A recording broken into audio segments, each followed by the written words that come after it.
സുഹൃത്തുക്കളെ, നിങ്ങൾ ഈ കാണുന്ന ഫ്ലവർ ശ്രദ്ധിച്ചോട്ടെ. ഇതിന്റെ പേര് എന്ന് പറഞ്ഞാൽ ബ്ലാക്ക് ഐഡ് സൂസൻ എന്നാണ് പറയുന്നത്.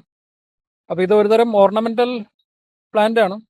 ഇപ്പൊ നോർത്ത് അമേരിക്കയിലുള്ള സമ്മർ പ്ലാന്റ് ആയിട്ടാണ്, സമ്മർ ഓർ ഗാർഡൻ പ്ലാന്റ് ആയിട്ടാണ് ഇതിനെ കൺസിഡർ ചെയ്യണത്.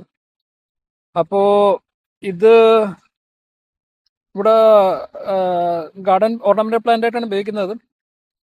പിന്നെ ഇത് സമ്മർ സീസണിലാണ് പൂവെടുത്തുള്ളൂ. സമ്മർ ടു ഫോൾ ഇത് നന്നായിട്ട് പൂവുണ്ടാവും. ഇതേപോലത്തെ പൂവുകൾ ആവും. പിന്നെ ഇത്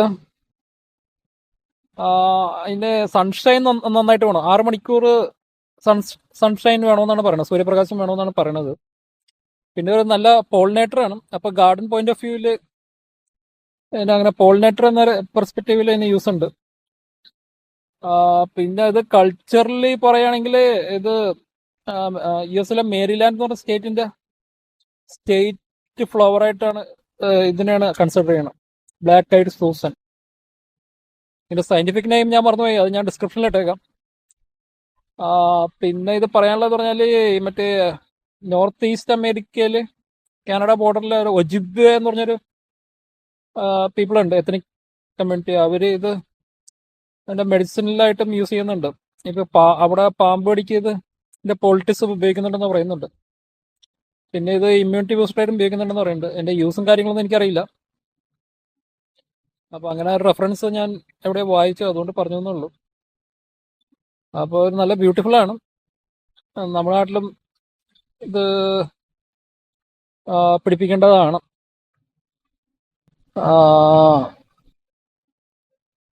ഇത് ക്യാമറയിൽ അത്ര ജസ്റ്റിസ് ഇല്ല എന്റെ ബ്യൂട്ടി. നേരിട്ട് കാണും, അടുത്ത് വെച്ച് നേരിട്ട് കാണെങ്കിൽ അതിലും ബ്യൂട്ടിഫുൾ ആണ്. ഞാൻ ഏതായാലും ഒന്ന് സൂം ചെയ്ത് കാണിക്കാം.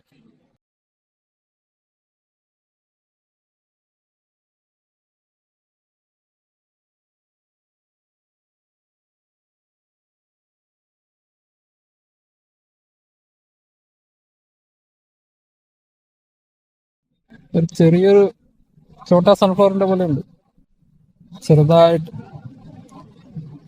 ബാക്ക് ലൈറ്റ് സൂസൻ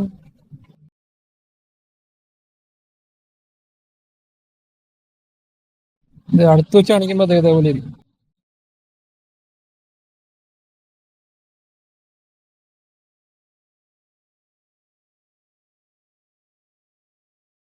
അപ്പോ ഇതൊക്കെയാണ് ബ്ലാക്ക് ഐഡ് സൂസന്റെ വിശേഷങ്ങൾ. നമ്മുടെ നാട്ടിലിത് പിടിപ്പിക്കാൻ നോക്കുക. ഞാൻ ഇതിന്റെ ക്ലോസപ്പ് വ്യൂ ഒന്നും കൂടി കാണിച്ചേക്കാം.